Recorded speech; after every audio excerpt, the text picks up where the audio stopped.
Okay, Patreons, hi, another Q&A session. Again, thank you all so much for the questions and for your support. It really means a lot to me. Today I thought we can explore a bit the Buchla Easel from Arturia. I didn't have so much time to play with it, so I'm not an expert, not even close, but we will explore it a bit. I don't know, explore some sounds, maybe record some loops, have them play in the background. I have here my MIDI controller that we can use. And yes, and we can hopefully have some fun with it. We will see. Let's start already with the questions, actually. Let's see what happens here. We have D. Rents. Hi, man. Omri, I'm probably buying an Akai MPK Mini Mark III MIDI controller. Quite inexpensive. Any alternative recommendations for use with VCV Rack? So we spoke a bit, and I think you already got it, the Akai MPK Mini Mark III. I'm not familiar with it, but I'm sure it's a nice one.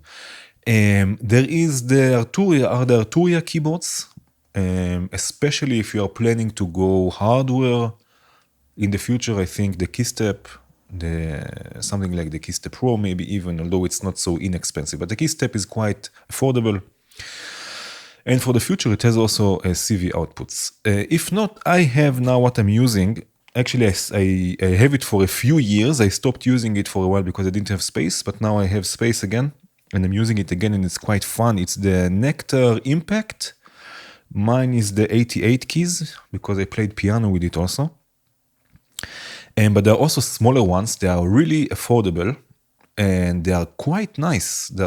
So mine has also faders and knobs and stuff like this. And they feel okay. I mean, listen, they are not expensive, so they are not like, they don't have a piano feel to them. But they feel nice, they feel okay, and they are inexpensive, they are quite affordable. So I think the Nectar keyboards can also be a really nice alternative. And anyway, let me know also how is the Akai MPK, if it's if it's something that we can recommend to other people as well.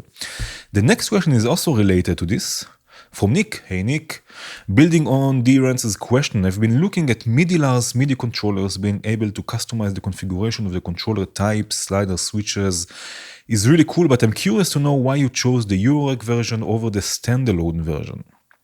So first of all, yes, the Midilar controller is amazing, especially for something like VCV Rack, which is modular. It looks like a modular, it looks like modules, basically. So it's easier to remember what is doing what. You can actually assign different sections to different modules in VCV Rack. So it's easier to remember what is doing what. Usually with MIDI controllers, when you start using them, you start assigning stuff. You have to remember, or to have notes or something, which slider is doing what, or which knob is assigned to what. With the Midilar, it happens less often because it looks already like a module. So the muscle memory is much better there. I just have a schluck. This time it's tea. Yes, so the Midilar is great. Why I chose the Eurorack version over the standalone version? So when I got my Eurorack version, okay, first of all, I work with Midilar since maybe the beginning already. I don't have it with me here, but it's here somewhere, but it's not next to me. I have the first Midilar, this wooden box I got to test. I got it to test and to try and to see what I think about it. And since then, I'm working with Jakub, with Midilar. And when the Eurorack version was ready, he sent me the set that I could choose exactly what I want.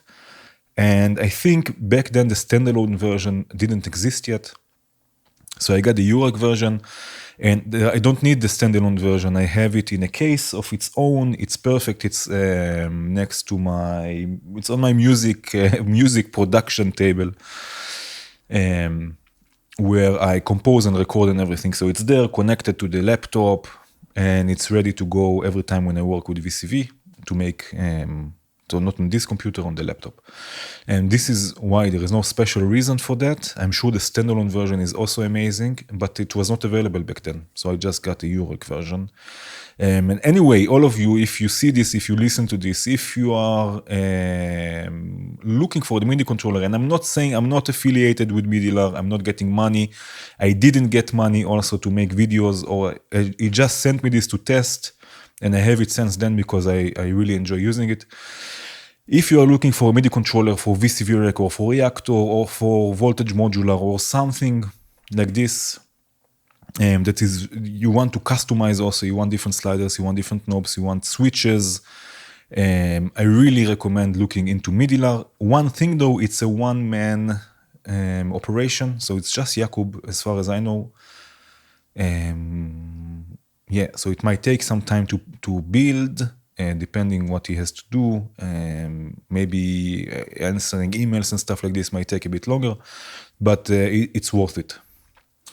Okay, let's see the next question, and maybe we will start. Okay, before we go to the next question, let's start with a few sounds. I don't know, let's see what we can. So basically we have two oscillators, right? We have a dual low pass gate, we have a complex oscillator that we can change the wave shape of. Let's go with a triangle. Oh.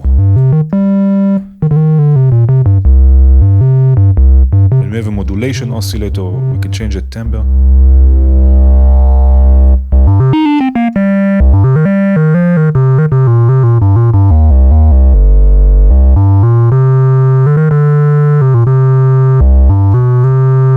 Cool. And here we have the level. I can bring in the modulation oscillator as well, change its pitch here.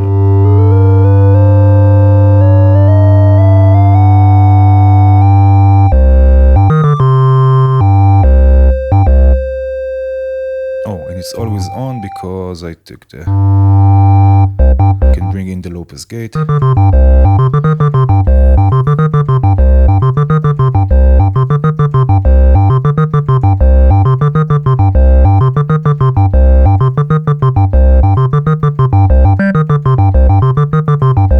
Nice, man, this sounds nice.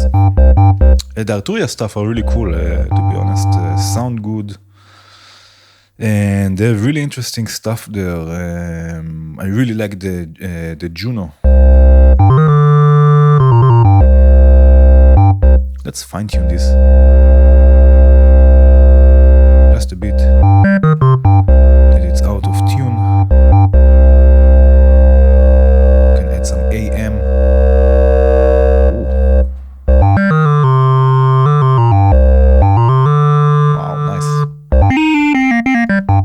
Add some decay.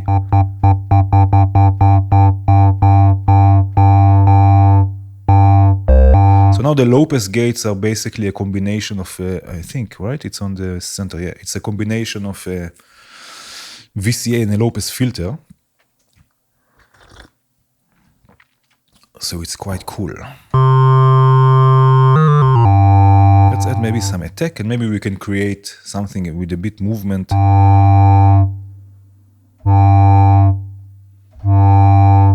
What I like about this, it works like a function generator, so it doesn't need a gate. You can just trigger it and it's making its thing.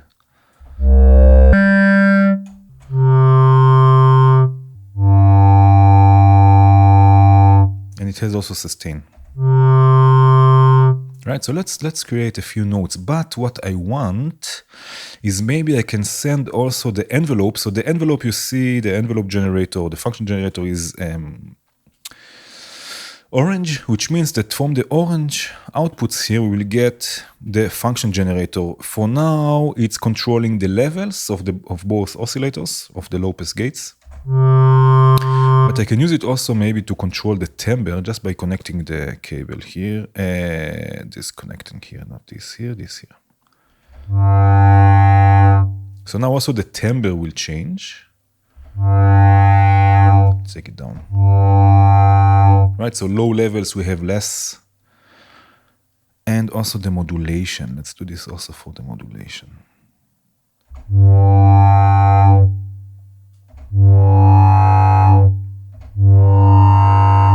Oh man. Nice.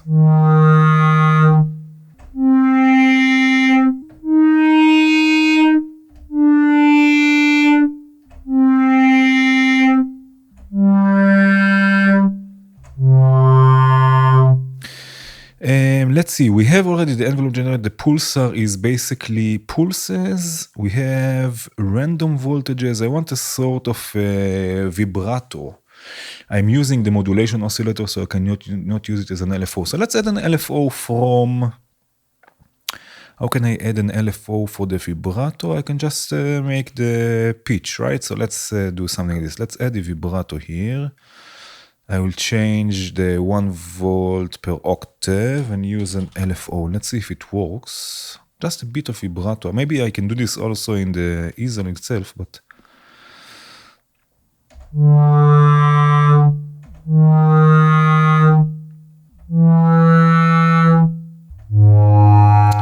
No, that's not what I want. That's not what I want. That's not what I want. I need...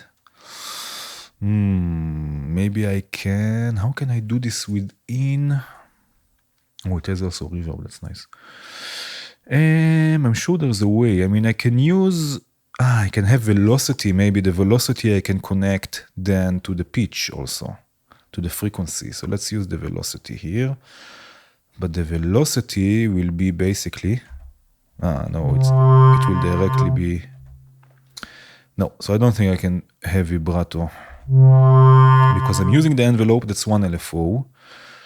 I'm using the modulation oscillator, that's the second LFO. Okay, maybe I have an LFO here in the advanced section. Let's see, what do we have here? We have here... the left hand can control maybe the... Can it control... This is...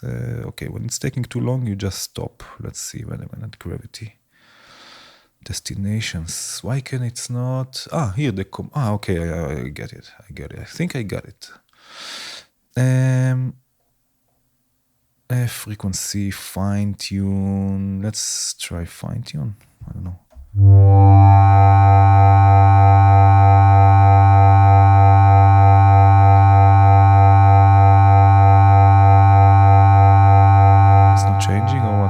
Okay, when it's taking too long, we're just going to stop this. So no vibrato for us, but let's do something like this. Let's, let's record this. A few notes just so they will loop. Let's see.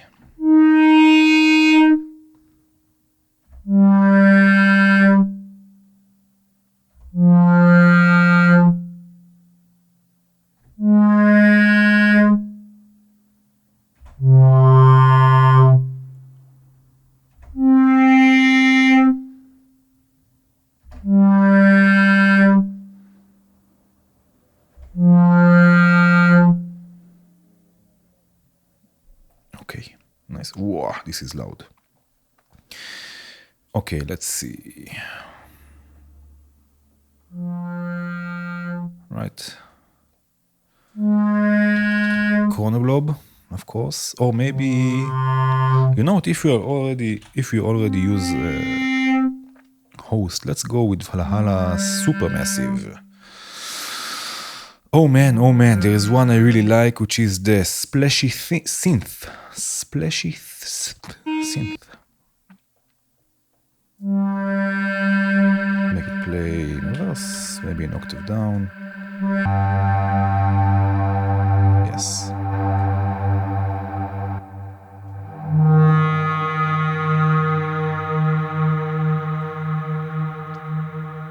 Cool.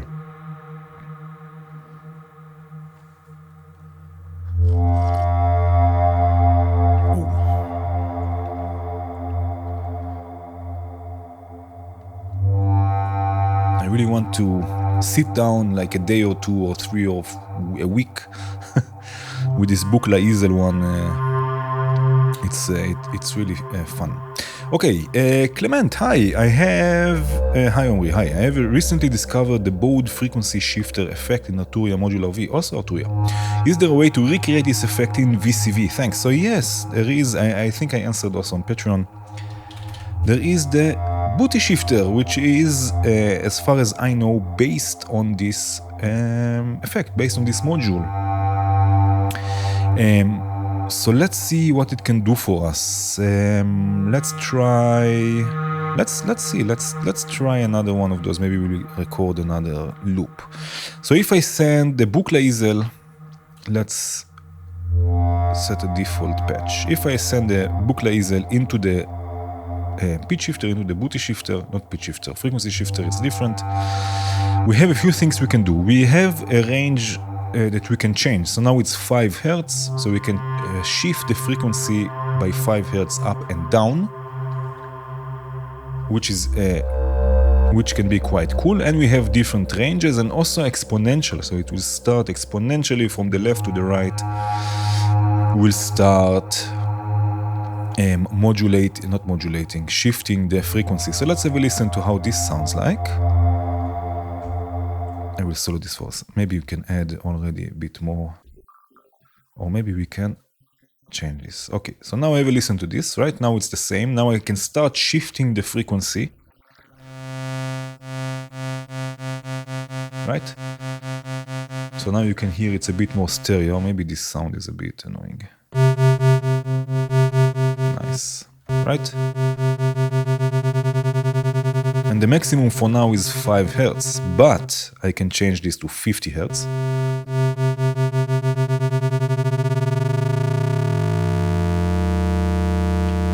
Right? And then we have 2 side bands, or I can set it to 5 kilohertz, which is 5000 Hertz. Or again, exponential, and then it will start from the left. Here we'll have nothing. And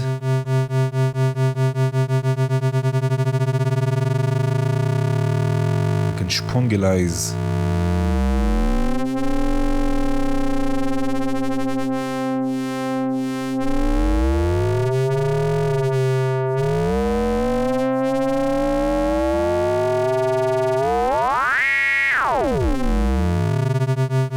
Right, and create all sorts of different effects. Let's see how the reverb sounds like through this. Take the master volume a bit down.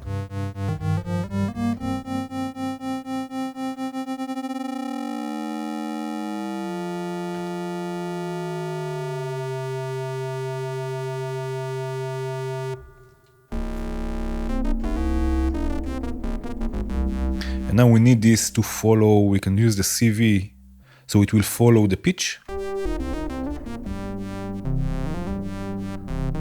need a bit more volume here, just a second.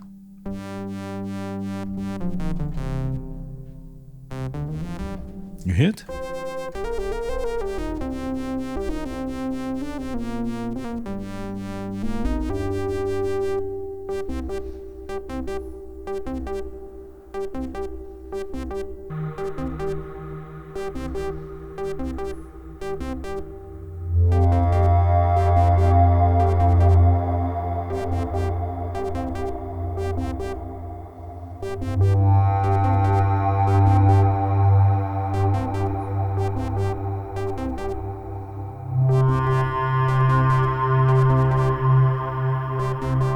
Man, I will record this. Why not? Why not? No, this will stay to the mixer for a second. Let's see.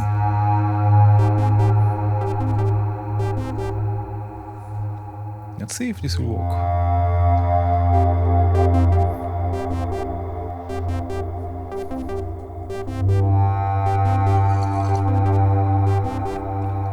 Let's add some reverb from VCV here. And filter this. So it will change the timbre.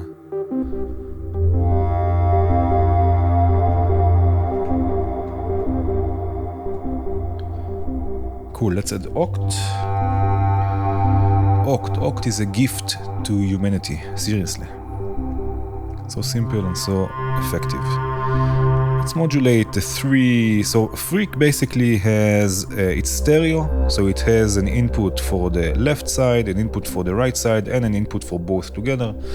So we can modulate each of them separately.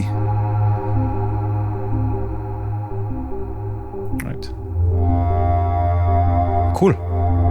Yeah, so this is the frequency shifter, basically. Booty shifter. quite cool. Quite cool. And here is a question for you. What is the difference? It's the question. Basically, frequency is pitch. So what is the difference between a frequency shifter and a pitch shifter? Let me know in the comments. Yeah. Okay. Next question. Hey, Omri, Federico. Hi. Thanks for all the amazing content. Thank you so much. You mentioned that you prefer Microcell over Beads. Do you mind explaining why? I recently bought Beads and I like it a lot. Does Microcell have more things to offer? Thanks. Well.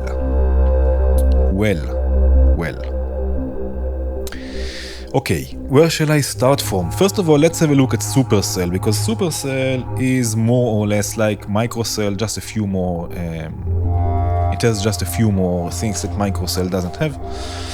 But okay, what is Beads? Beads is not clouds, right? I mean, there is clouds. Beads is not called Clouds 2, it's called Beads. It's a different module. So first of all, something I don't understand is why not making it something different? Why making another clouds? Why making another clouds that might sound better, because the sound quality is better, let's face it. But why not making something different? I mean, it's not Clouds 2, it's being referred to as Clouds 2, but this is not from the developer, this is from us, the users, we call it Clouds 2, I believe, correct me if I'm wrong. But it's called Beads, it's a different module, it's a different idea. So why not doing something different? And also, to clouds, there were many clones, like Supercell, like Microcell, like Typhoon, all of those clones. Many of them, like Microcell, for example, and Supercell, added features that were, I think, in my opinion, perfect for the next version of clouds or for a new granular module.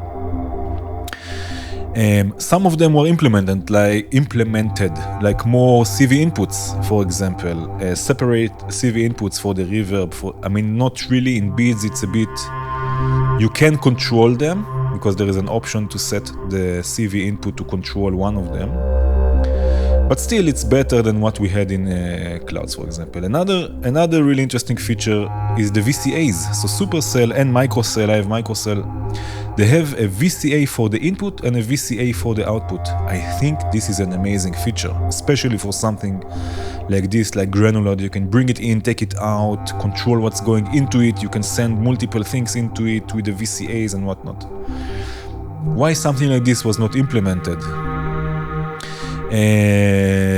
Another thing, and there are two features in Beads that make me don't want to use it so much. I don't hate it, don't get me wrong, I think it's a great module and I still have it. But first of all, the input gain. I think it was changed in the last firmware, I didn't update mine. Let me know if it's different. But as soon as you connect something to the inputs, it will automatically, without asking you, it will automatically change the input gain of Beads. Why? This is something I don't understand. Clouds had an input gain control, which was amazing. Microcell has, there's a fly here, Microcell has input control and output control, which I think is really necessary, especially for something like this. You can bring in manually, you can really play the module, you have more control, it makes the module more performative. Imagine in a live situation, you are performing live, you change the connections, you have a different voice, you want to record the piano, you want to freeze the piano into Beads, you connect the piano, what you have to do? You have to start playing it so Beads can detect the amplitude. Why? Why doing something? I don't understand this. It just makes things more complicated. I don't find myself a lot of times connecting something to Beads that is already running. Always there is something that either is a sequence that I have to play, either I didn't figure out still what I want to do with it, or it's something like an instrument that I play. If it's my flute, imagine I want to freeze my flute into beads. I have to connect the flute, directly play it, right? If it's live, the audience will hear it. I don't understand this feature. Another feature I don't understand is the wavetable. Why making it? It sounds like I hate this module. I really don't hate beats. I think it's a great module. But why having the wavetable by default on? Yes, it takes a few seconds. Again, imagine live situations. You perform live, you change the inputs. You have 10 other things to think about in a live situations, 100 things sometimes. You forgot to connect the inputs directly. You forgot. What can you do? I mean, it happens, right? All of a sudden there is noise, there is sound, the wavetable starts going out. Why? Why doing something like this? I don't know why it's not my choice to activate the wavetable. Also, why a wavetable? Why having wavetables from plates and beads? I don't understand this decision. Why? Because there is space, because there is still memory. Why? Who needs... If it's like Arbor, for example, that the wavetable comes from the sampled material, then I can understand it. Then it's even fun to explore the different sounds. But why I need wavetables of plates in a granular module? Why? I don't understand this. Why? Especially if they are on by default. I cannot understand this, and it makes me want to use beads less. I find myself all the time when I say, okay, let's use beads, I say, you know what, maybe not. I don't have the strength now to start going with the amplitude or with the input gain, and I know already it's running the wavetable, I can just use the wavetable. And again, okay, another thing. As I understood it, the developer of Clouds, Emily, said she's not happy with Clouds. She thinks it's not what she had in mind when she made it. I see beads as a sort of a dummy version, not in a negative way, not a stupid way, but a sort of a really simplified version of Clouds. I see Clouds stripped down to a really simplified version. You don't have the different modes. For example, you want a delay with beads, you have to take the knob to the delay section, it has to stay there. Otherwise, it's not a delay anymore. In Clouds, Supercell, Microcell, you have the separate modes that you can go and explore. It's deeper. There is a lot more to explore. And again, all the different features of Microcell or Supercell, I think, for example, the VCAs should have made it to beads.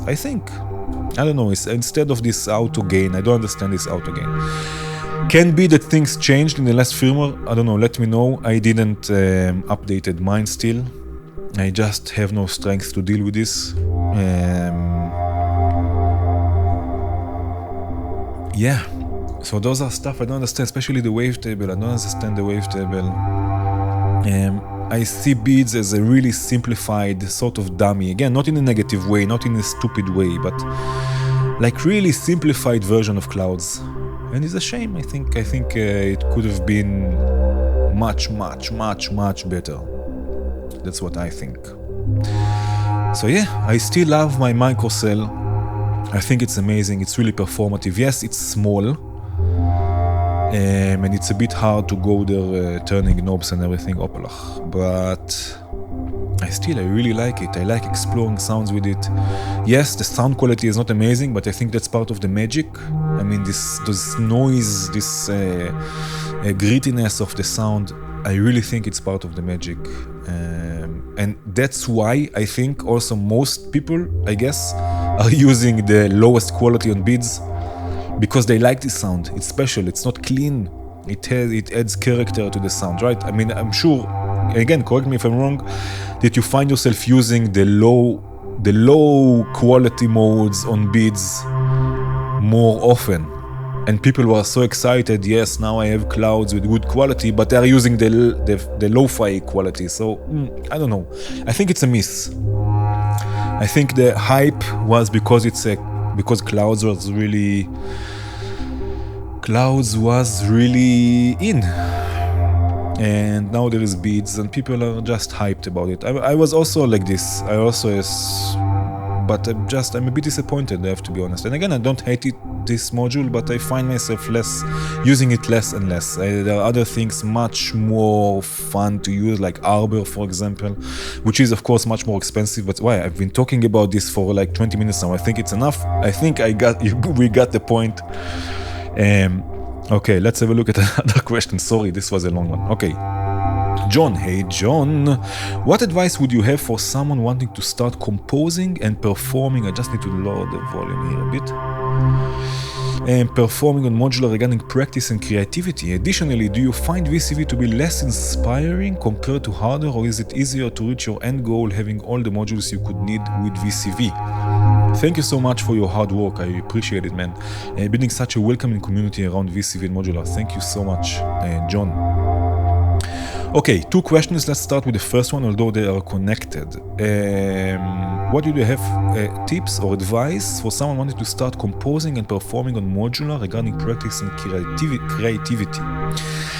The best advice I can give you, the best tip, and this is something that I try so hard to do, separate practice and composing. And this is also connected to creativity. Have certain times that you sit down with your modular and practice patching techniques, learning the module. If you want to perform with your modular, you have to know your instrument. Just like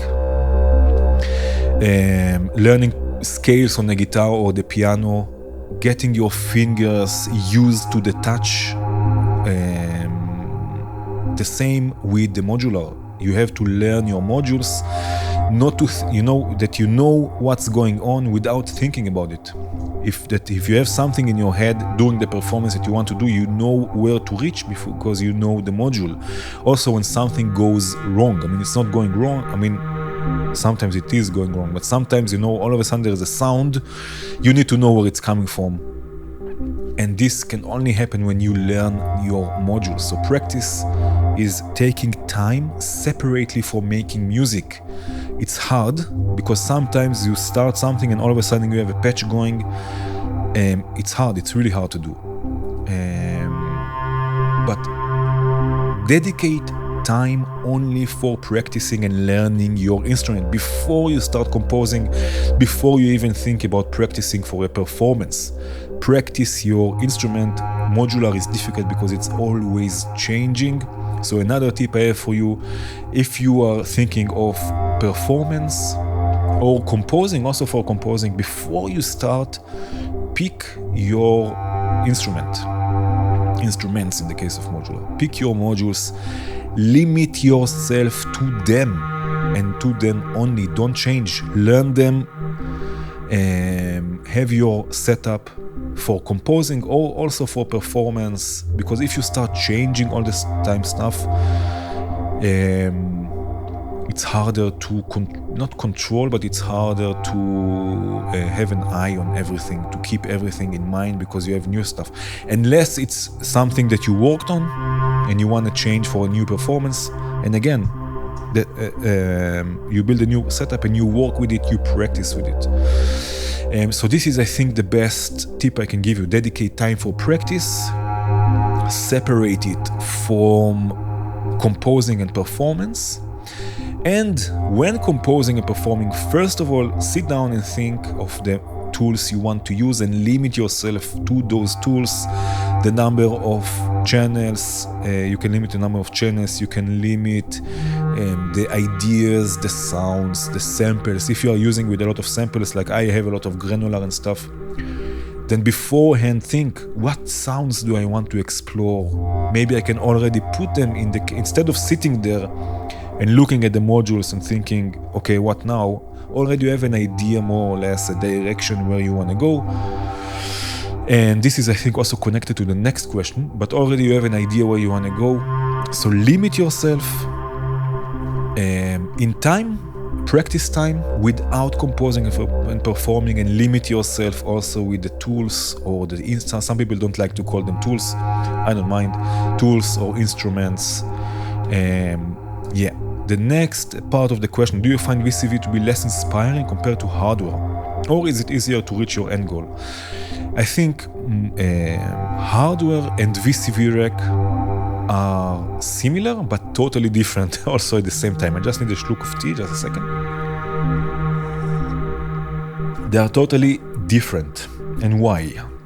So first of all, no, I don't think VCV is less inspiring, and no, I don't think it's easier to reach my end goal. The difference is in how, at least for me, is how I approach them. In VCV, I come with an idea of what I want to do.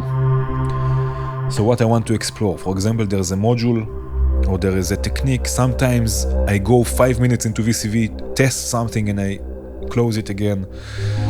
It's like I have something in mind and I use VCV, I use the different modules, I add more modules in order for me to reach this, what I had in mind. So yeah, maybe to reach my end goal, more or less. In hardware, it's a bit different. In hardware, I let the tools, I let the instrument guide me instead of me choosing what to use. It's more of, okay, this is what I have. Again, this is connected. Limit yourself with the number of instruments and everything. This is what I have. What we can do for each other. It's not like what it can do for me or what I can do for it. What we can do for each other. How can we work together? And it's less about, okay, I have this idea, I need this module and this module and this module and this module, like in VCV. So no, VCV is not less inspiring. Sometimes it's even more inspiring because I have more tools to get to where I want, and I don't care about, okay, I need another VCA, I just add another VCA. I don't care if I have one, if I don't have one. Sometimes I'm such in a flow that I'm just adding modules just so I can go somewhere what I had in mind. In modular, or not in modular, in hardware, I don't even think about this. I don't think about, okay, this is where I want to go. No, I have, and this is connected again to the next question, I believe. I have an idea in mind, how I want to start, and I let the tools, I let the instrument guide me. So no, I don't think VCV is less inspiring. And I find myself patching in VCV much more than in hardware because it's much easier to start. No need to tune anything, no need to wait until things are warm. I don't need to change where I am. Usually I'm sitting here at the computer, I don't have to go somewhere else, make the connections, open the laptop, I can just go into VCV Rack, try something out and close it. Yeah. Okay, the next question is connected, I guess? Yeah, it's connected. So let's have a short pause from this. Can remove Supercell. Let's record another loop or something like this, or create another sound. Maybe we can use the sequencer now. Okay, and then we move to the next question.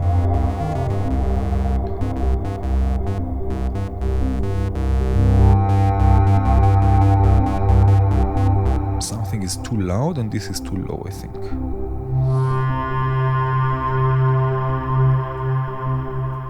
Okay. Nice. Let's add a bass maybe. Let's take the...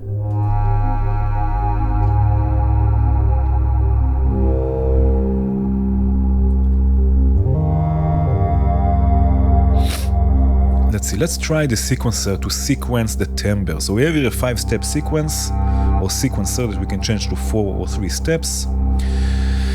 We can choose change the rate. I can have it also sync to VCV if I want. Now I don't have anything in VCV going.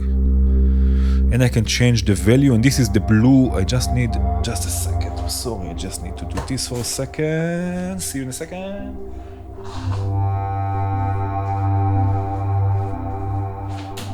Cool. So now we can use, those are the blue outputs. As you can see, this is blue, I believe, right? We don't need the mod wheel. Okay. So let's change this to control the timbre. Maybe a bit slower. 3.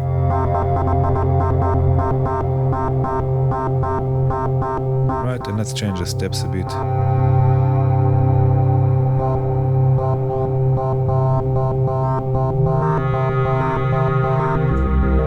Oh yeah.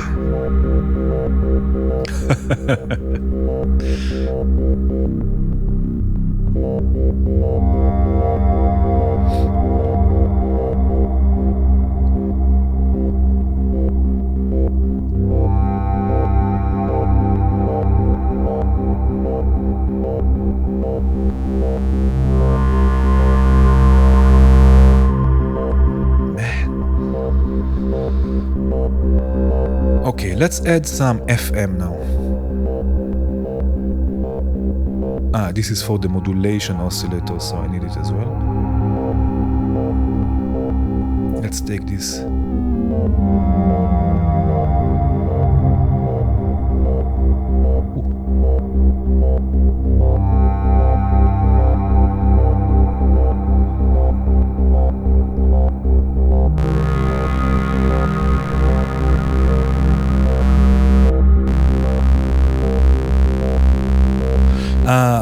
No, just a second.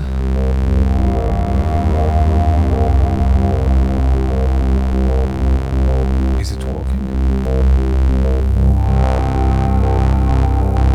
Yes. AM.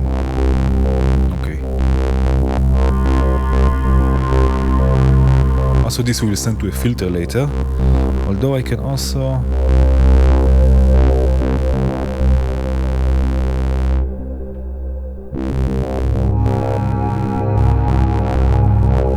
I can send the modulation. Oh, maybe the modulation to the level. So maybe I can take this out. Right? So now we hear nothing, but I can take the sequence. Yeah. Without reverb.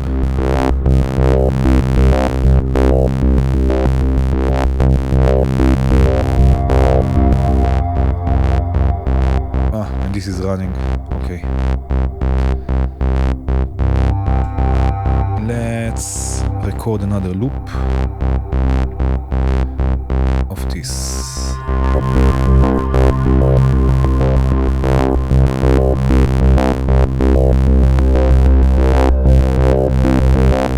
Let's see what happens.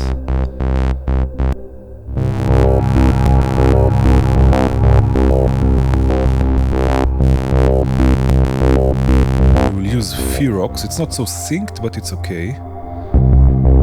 Oh man, alive. We will use Ferox. Man, I really want to have like a week with this Buchla Easel.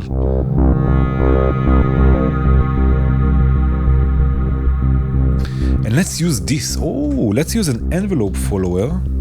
Right, an envelope follower will basically follow the envelope of this voice. I can show you this also on the scope. You know that since I start doing the Q&A with me patching stuff, it's really fun. It was weird for me just to sit down and speak to the camera without doing anything.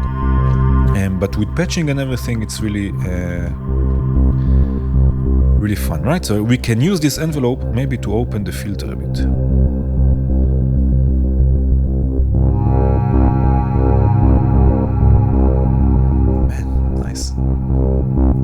Now Ferox has also distortion. Oh man.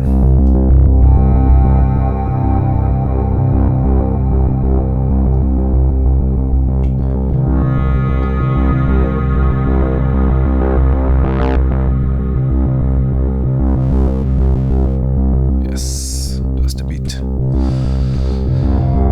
Nice. Okay, the next question is Jonathan. Hi.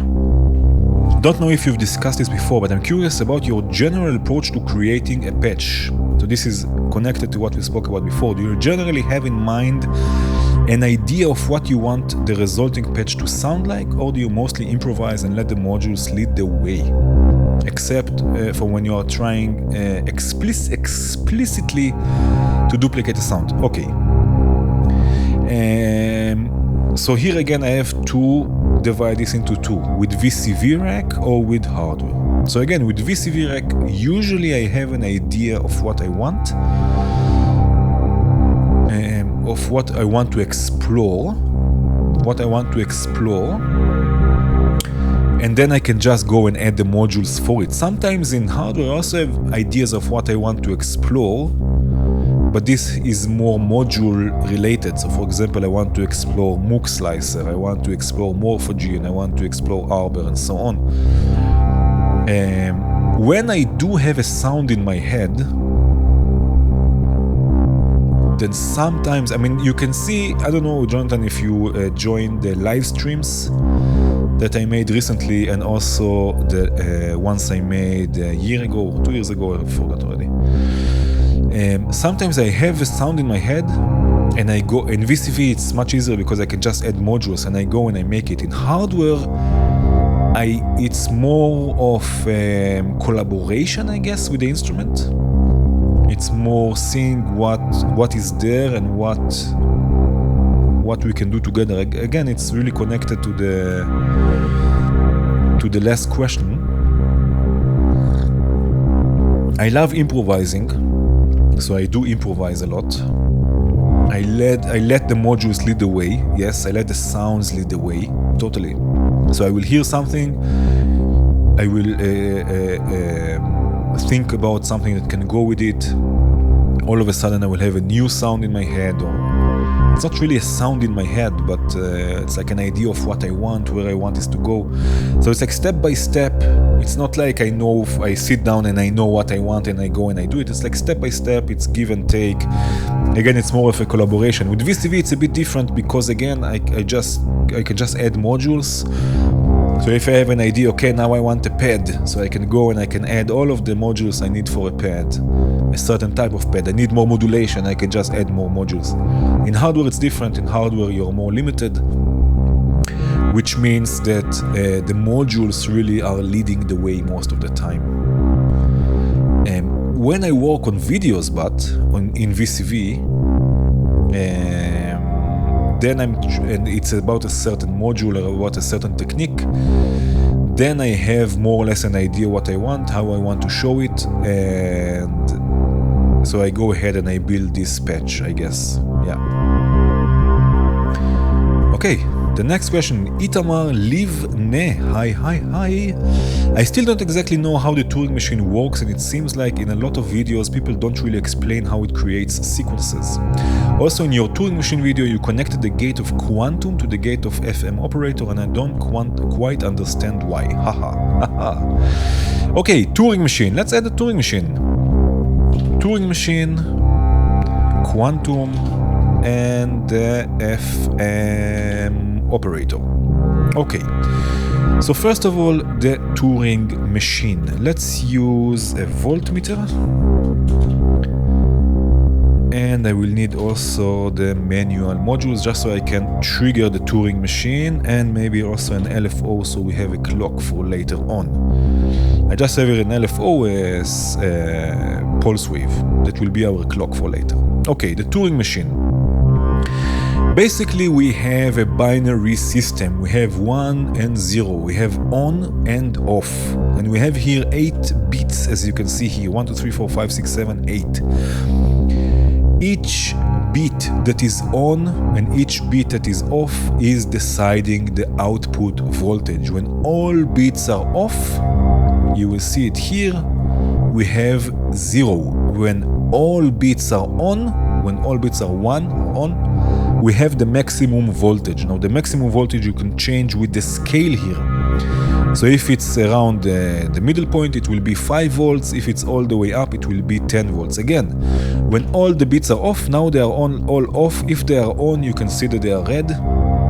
We have 0. If they are all on, we have maximum voltage. In this case, it will be 10 volts. And in between, some are on, some are off, we have all of those different voltages that are creating a change in voltage, which we use for many things, sometimes pitch. So if now I trigger the clock of the Turing machine, you can see that we have now 7 that are off, and we have 1 that is on. We have 1 0 0 0 0 0 0 0. This means that it will output 5.02 volts. Basically, if we have another one, now we have 2, we have 6 that are off, 6 that are 0, and we have 2 that are on, 2 that are 1, and this equals 7.529. Always when you have the first 2 on, the first 2 on and the second and the last 6 off, you will have 7.529 volts if the scale is all the way up. If it's by default at the center place, you will have less. Of course, with the scale you can control how much is going in and out, how much is voltage is going out. I will trigger it again. We have another one on, trigger it again, and so on. Now we have 1, 2, 3, 4, 5, 6 that are on and 2 that are off. This is the first one in this case. This will equal 1.235. Again, a binary system, ones and zeros, that are different combinations of them will result in different voltage amounts. Now this voltage, you can do whatever you want with it. It's not generating pitch information, it's generating random voltage that we can use for pitch with something like quantum, for example, to quantize the sequence. Now I want to show you this for a second. If I connect the clock, right, it will just continue flipping between ones and zeros. Each bit will sometimes flip to 1, sometimes flip to 0, and you have different results basically. Wow, it's almost an hour already, right? So you have different results. Now we have here the right function, so we can write ones and we can write zeros again. Ones and zeros. If I hold the 1, you see all of the bits are on, we have maximum voltage, we have 5. If I hold 0, basically all of them will be turned off, all of them will be zeros, and the result will be 0. So again, we have 8 bits that the combination of them being on or off will create different voltage results. With this voltage you can do whatever you want. You don't have to use it just for pitch, but with the help of a quantizer.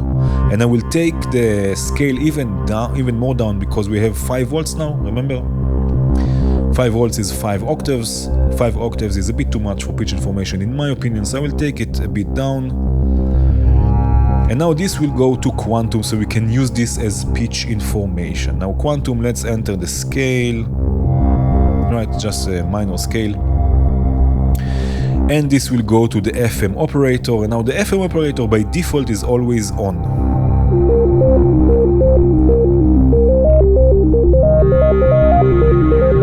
By default, the FM operator is always on. Now I can activate the envelope, the built-in envelope.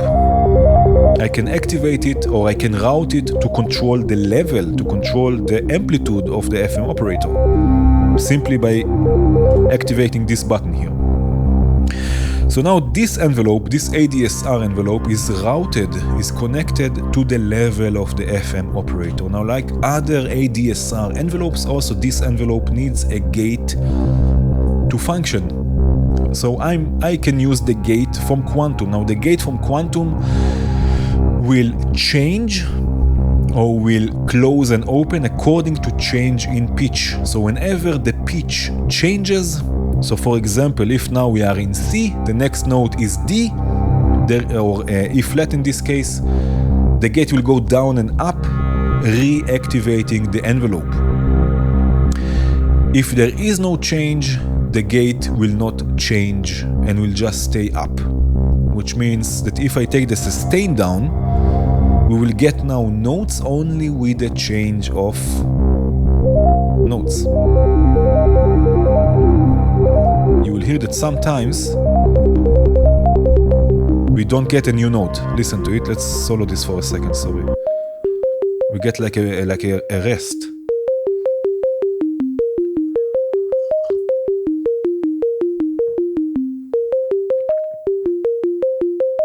Right? And this is because there was no change in pitch. So it was the same note.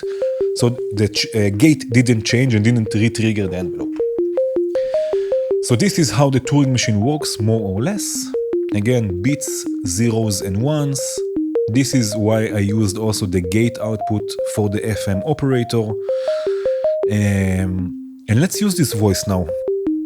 Let's use this voice. The nice thing, this I didn't mention, I don't think this is what you meant in your question, but the nice thing about the Turing machine is that we can lock the sequence. So we can lock the bits, that they will stay always and repeat themselves, they will loop themselves, and we get the same sequence.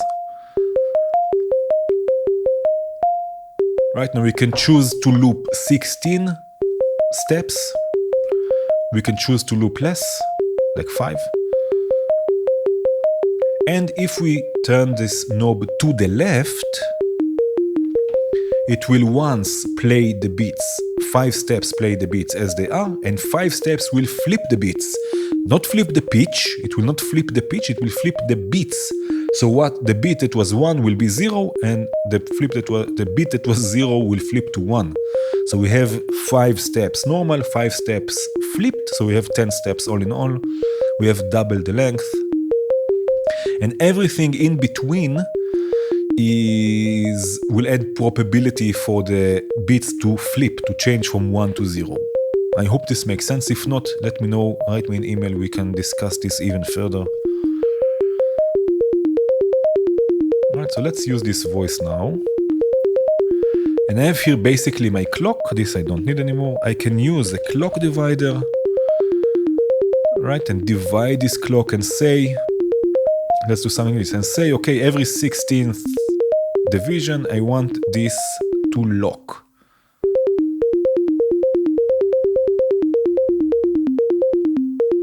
Right?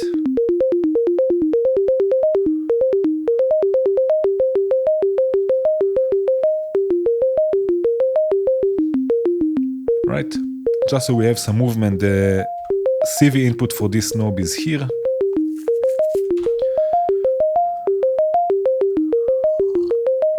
Right, so let's see what we can do with this. Let's add also here super massive. You know what? Why not? Let's have fun. Oh yes. Maybe I can change here a bit. I have an init preset saved. And let's see, what is the Great Annihilator? Repeating echoes with huge reverb. This is exactly what I want. The warp density, so it's nice and reverby. More feedback, maybe more modulation. Not for the lows, more for the highs.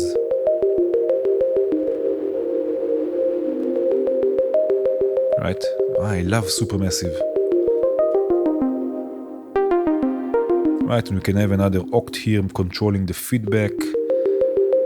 Yeah, maybe this one again.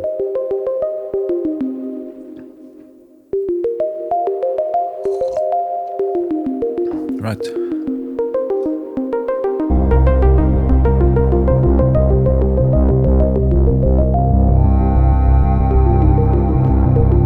Now it's not synced with this sound, with this voice here. So what we can do, we can use another envelope follower. Right, let's have a look at this. Maybe we can use this as the clock. Let's see if we can do this. I will turn the gain all the way up, damping all the way down, so it's not smooth so much. But I see that I have to change this a bit. And what I want to do is I want only the peaks. I want only the peaks, right? So I can use a comparator, for example. I'm sorry if this is a bit too advanced, I don't know. But I'm trying, let me know if you know, I'm trying to do this a bit slower. Right, so now I'm going to use this signal here for the comparator, and I will set the threshold somewhere here. I will try to be somewhere along those, maybe I can take the gain down, you know what? Somewhere along those peaks, but with the gain down it's a bit harder. Right, so let's see the over, right? So now it's 0.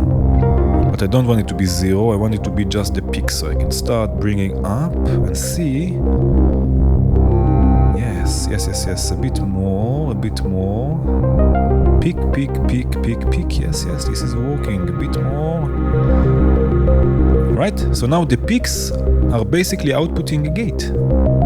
Because the threshold is about 5 volts, so everything above 5 volts will output a gate. So we can use this as the clock for the FM operator. A bit more.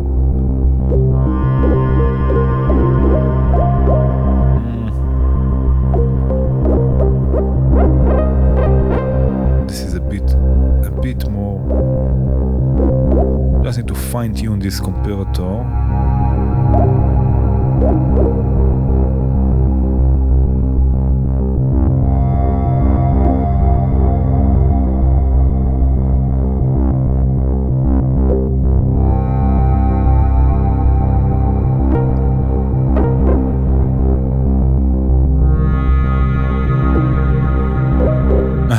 Sounds a bit funny.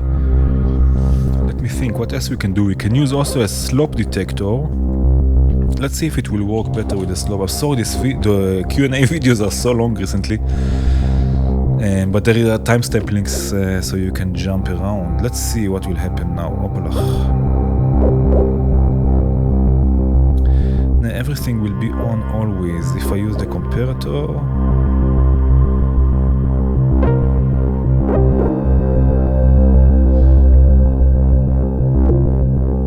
The same basically, right?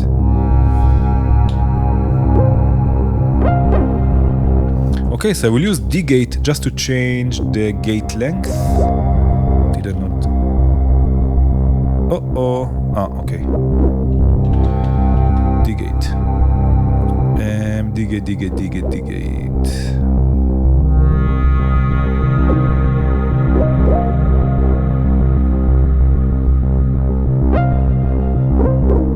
This is what we have for now. There is something we can do, but I will leave it. Again, if it takes too long in this video, this is not the purpose of this video. We can just add some delay to this and it will sound nice. This is my answer to everything, reverb and delay. Doesn't sound good? Reverb and delay.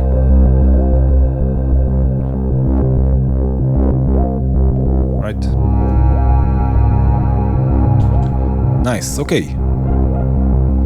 Itamar Livne, thank you for the question. Victor, hi, love the content, thank you so much. I just bought myself a new tower just to be able to start working with Eurorack. So my question is, can we replace some of the Eurorack plugins that you use in your patches with some that are free? I'm not so sure. So there is the proc modules, which are available as Eurorack and they are commercial. I'm not so sure which other ones. And there is Freak also. Right? There is Freak as well, and there are POC. Which other ones are, let's see, hardware emulation, hardware clone. Which other ones are available as hardware and also commercial in VCV? So the Instruo is for free, Mutable is free, Befaco is free. Which other ones? Erica is free. Nano, Grayscale, most of them are for free, to be honest. Yeah. So just the proc and Freak, I guess. So Freak, first of all, Volt is something you need. If you don't have Volt, then instead of Freak you can use Stairway from Squinky Labs. Stereo filter with all sorts of different filter types that you can experiment with, and it sounds great. Also, everything Squinky Labs sounds amazing. So this you can use instead of Rick. And instead of Proc, there are so many drum modules that are available for free. There is Tremor, there are a few from Hora that are amazing, Kick All. There are samplers that you can use with samples. There is the Autodafe collection. All sorts of different drum modules you can use that are available for free instead of the Proc modules. So I think this is it. Not so many hardware modules in VCV that are commercial. Okay, next one, Roman Poyo. I think it's the last question. Can be? Yeah, it's the last question. Hi Omri, can you learn something about layering music in Eurorack and or VCV, like bass layer, rhythm layer, lead synth layer, and so on? And something about Euclidean or polyrhythm. I have mutable instruments grids, but I'm not a drummer percussive guy, and I would love to implement some rhythm in my ambient stuff. Okay, the first question about layering music. I think that's something that is really obvious, I guess. Not obvious in a not like this, but obvious in like you encounter it all the time in modular. Is the fact that pitch is frequency. Pitch is frequency.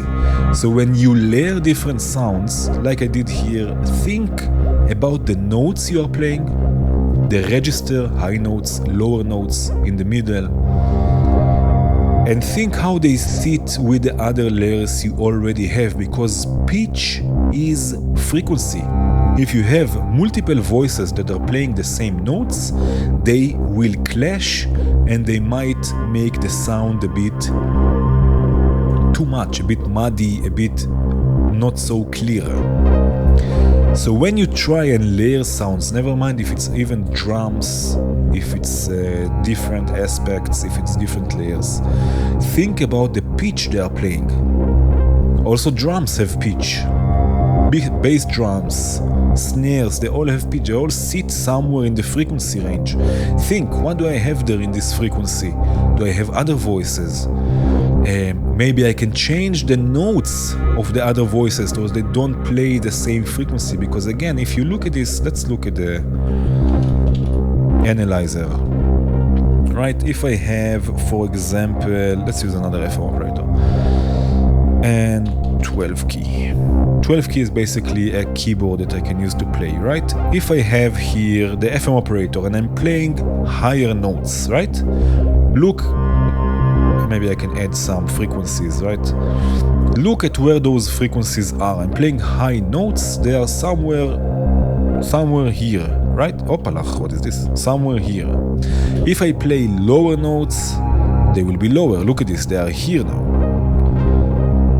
Right? So pitch is frequency. When you play different layers, think about the pitch they are playing, also drums, also bass, and think where it sits in the frequency range and what I already have there and what I can add or what I can remove. Sometimes not sometimes, most of the time removing things is better than adding stuff. This FM operator sound is quite cool with the delay and reverb. I told you, delay and reverb are fixing everything. So try and think frequency-wise what you already have there, the notes that different parts are playing. The next part of the question was, and something about Euclidean or polyrhythm. I have grids, but I'm not a... So first of all, grids is amazing if you are not a percussive guy, if you are not into drums and everything, because it will give you the rhythms. And also Euclidean sequencers are great. There is some confusion, I think, with Euclidean rhythms. A Euclidean rhythm by itself is not polyrhythmic and not polymetric. For polyrhythm and polymeters, you need multiple rhythms. If you have one rhythm, never mind if it's Euclidean or not, you will have no poly anything. So there is some confusion there with Euclidean rhythms.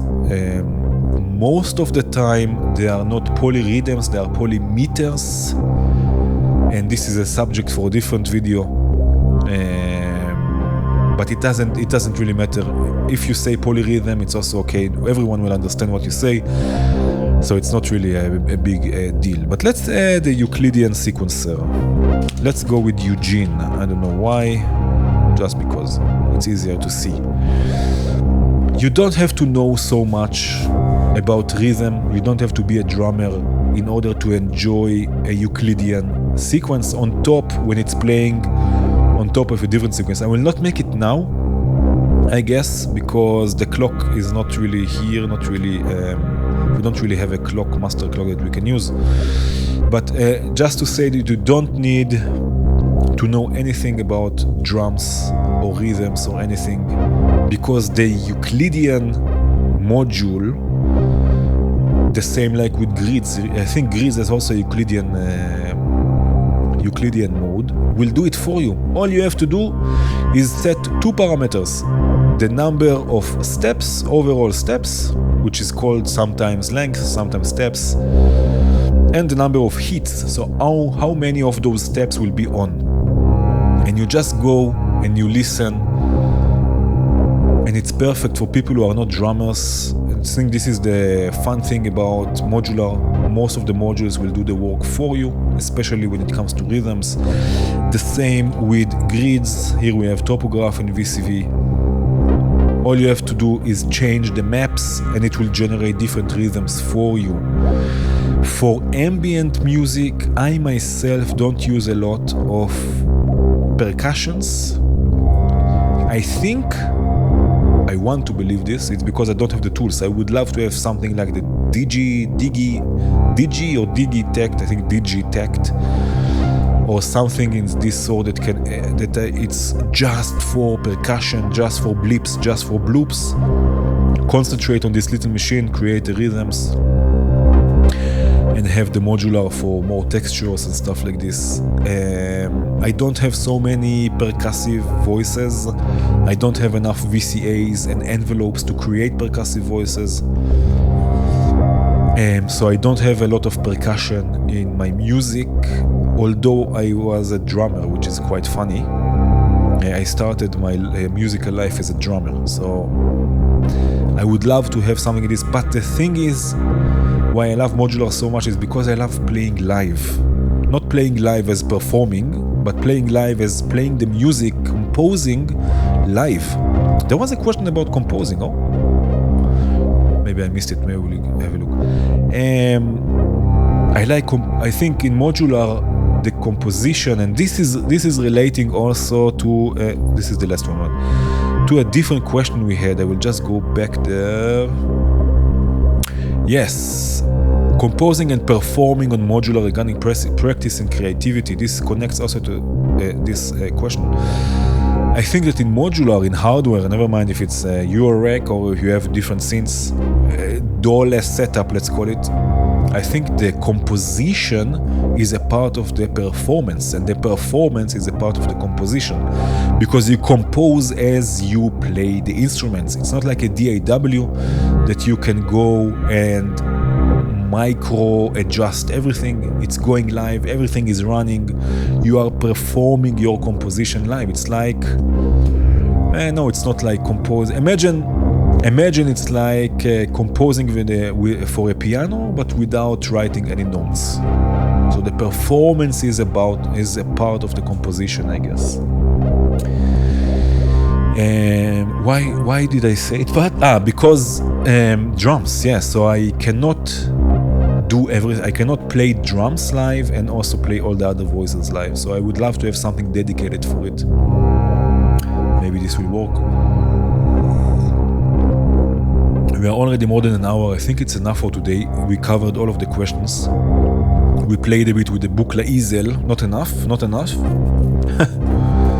But a bit. We had some issues we couldn't resolve, which is okay. It happens. And that's it. Thank you again, patrons, for your questions and for your support. And that's it. Cheers.